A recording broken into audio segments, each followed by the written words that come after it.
the beginning, we see a girl named Maddie rushing out of her house.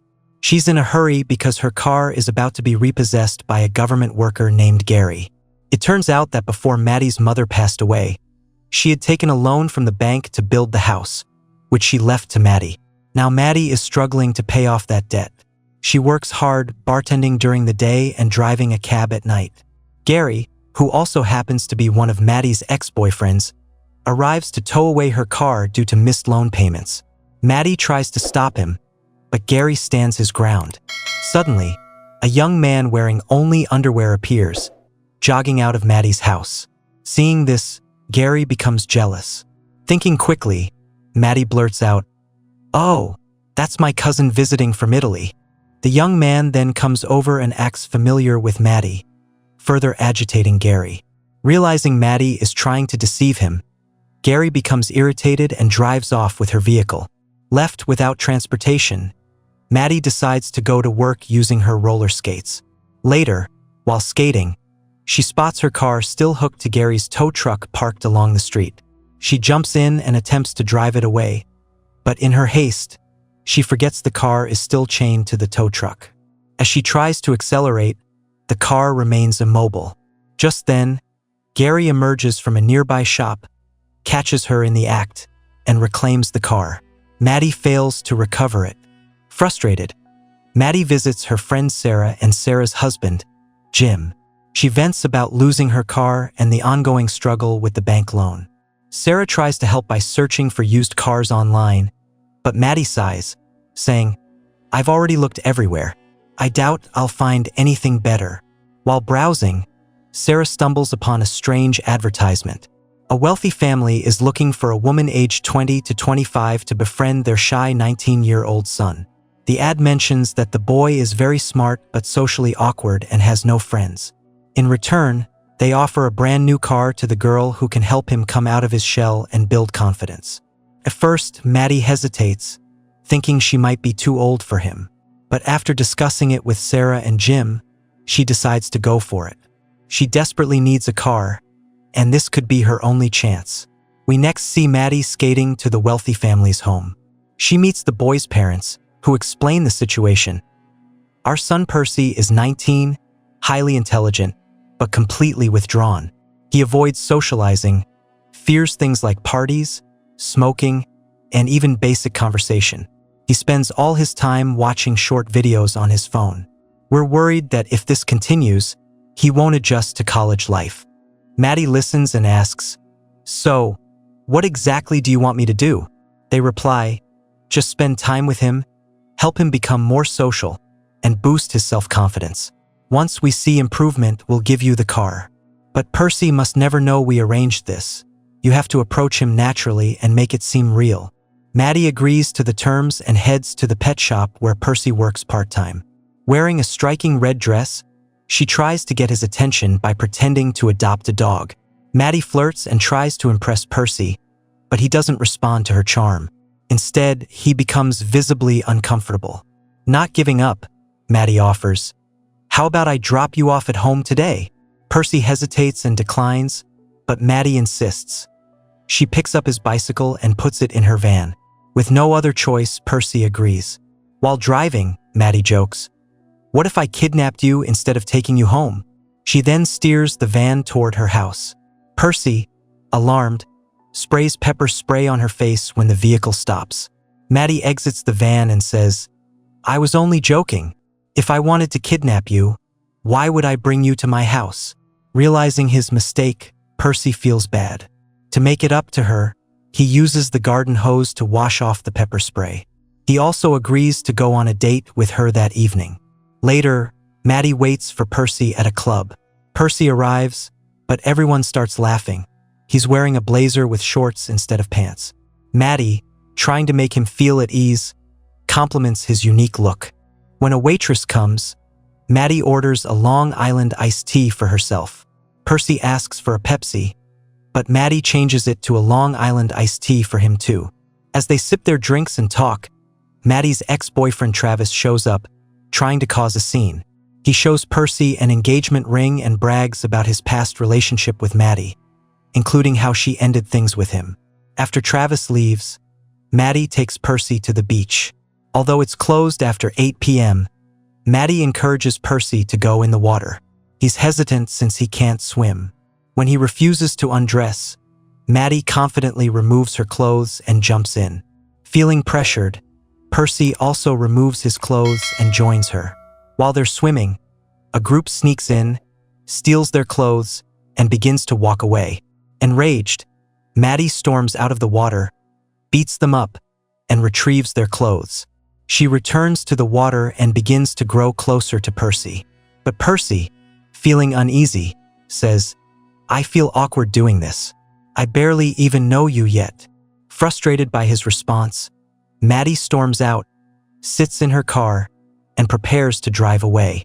Percy tries to get in, but Maddie refuses.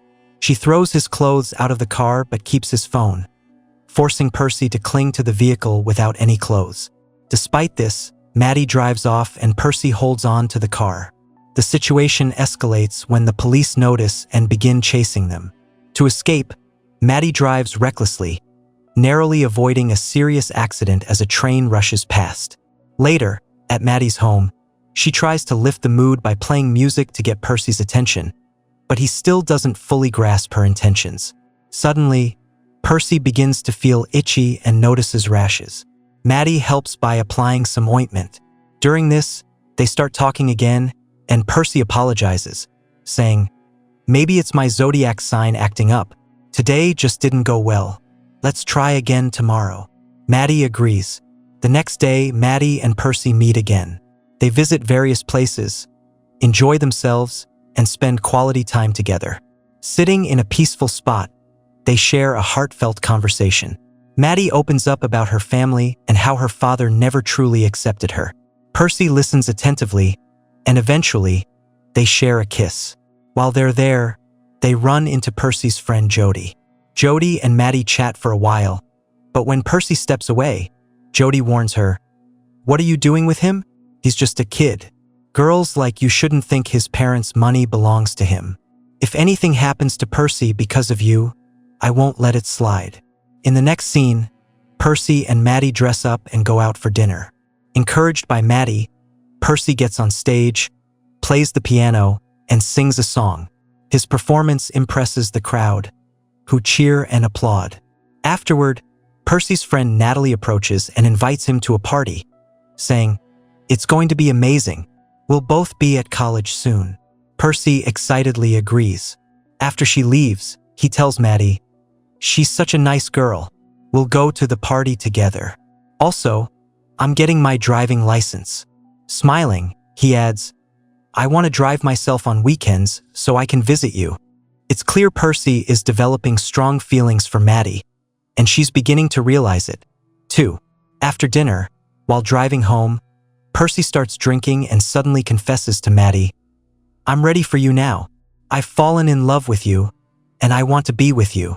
Maddie, trying to handle the moment gently, replies, "You've had some drinks, and in this state, your first time won't be enjoyable. Let's wait for another day." But deep inside, Maddie feels conflicted. She recalls the agreement she made with Percy's parents, that she's only seeing him because of the deal. Percy, unaware of this, is taking their relationship very seriously, and Maddie begins to feel guilty for playing with his emotions. The next day, Percy confidently tells his parents, "I'm getting my driver's license now." They're thrilled to hear it. But then Percy adds, "I have a girlfriend, Maddie, and I don't want a long-distance relationship, so I'm not going to college anymore. I'm old enough to make my own decisions." Later, Percy takes his father's car and drives off. Once he's gone, his parents call Maddie and remind her about their arrangement. They say, "The deal was that you'd get the car if you convinced Percy to go to college.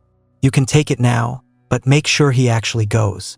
However, Percy hears their entire conversation through the car's audio system.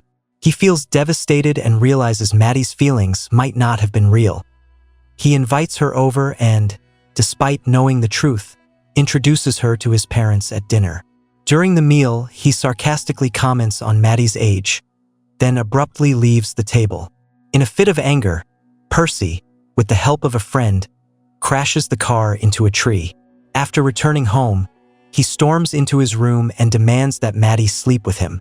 Maddie agrees, but since it's Percy's first time, it ends quickly, and he becomes short of breath. Afterward, Percy reveals, "A tree fell on your car." Maddie immediately realizes Percy knows the truth. Filled with frustration and disappointment, Percy says, "I thought you really cared about me, but I was just a joke to you." Maddie pleads, "No, Percy, you're wrong. I truly do care about you." But despite her words, Percy tells her to leave. Heartbroken, Maddie returns home, feeling remorseful for hurting Percy's feelings. Percy, meanwhile, slips back into his old habits, playing video games and watching short clips. One day, Maddie gathers the courage to confront Percy again. She follows him, trying to explain herself, but Percy is still angry and refuses to listen. He gets into his car, but Maddie doesn't give up. She stands in front of it, blocking his path. As Percy drives toward the beach, Maddie clings to the hood, yelling for him to stop. Suddenly, the car veers into the sea, and Maddie falls into the water. Percy immediately jumps out, pulls her to safety, and drags her to the shore. In the final scene, Percy is packing his bags, getting ready to leave for college. He says goodbye to his parents and steps outside, only to find Maddie waiting with a playful smile, asking, "Anyone need a cab?" They both laugh, and the story ends on a sweet and heartwarming note filled with fun and romance. At its core, this film is a heartwarming and comedic exploration of personal growth, vulnerability, and unexpected connection. Through Maddie and Percy's unusual and at times chaotic relationship, the story captures the messy beauty of two people helping each other evolve in completely unexpected ways. Maddie begins the film as a strong-willed, independent woman struggling to hold her life together in the face of mounting financial pressure. Her initial motivations are practical and even somewhat selfish. She agrees to date Percy only because she desperately needs a car. But over time, her facade cracks as she begins to genuinely care for the awkward, socially isolated teenager who reminds her, perhaps, of her own younger self. As Percy opens up, grows, and starts to experience life outside his comfort zone, Maddie, in turn, rediscovers her own sense of compassion and emotional honesty. Percy, on the other hand, begins as a timid, socially awkward boy shielded by his overprotective parents. Lacking confidence and real-world experience, he is emotionally stunted and uncertain of who he is. Maddie's presence, although unconventional, forces him to face his fears, take risks, and begin asserting his independence. He learns to stand up for himself, make bold choices, and, most importantly, begin distinguishing between fantasy and reality, particularly when it comes to romantic relationships. The film delicately balances humor with genuine emotional moments. Scenes that seem ridiculous on the surface, a car chase with a naked boy clinging to the hood, or Maddie pretending to kidnap Percy, are not just comedic set pieces. They represent deeper emotional truths. A boy desperate for connection and a woman desperate to stay afloat. These extreme situations strip both characters of pretense and bring them closer to their authentic selves. One of the strongest elements of the film is how it subverts expectations. What starts as a transactional agreement becomes something more meaningful. The narrative avoids turning Maddie into a predatory figure or reducing Percy to a naive child. Instead, their dynamic becomes a complex dance of boundaries, affection, and ultimately mutual respect.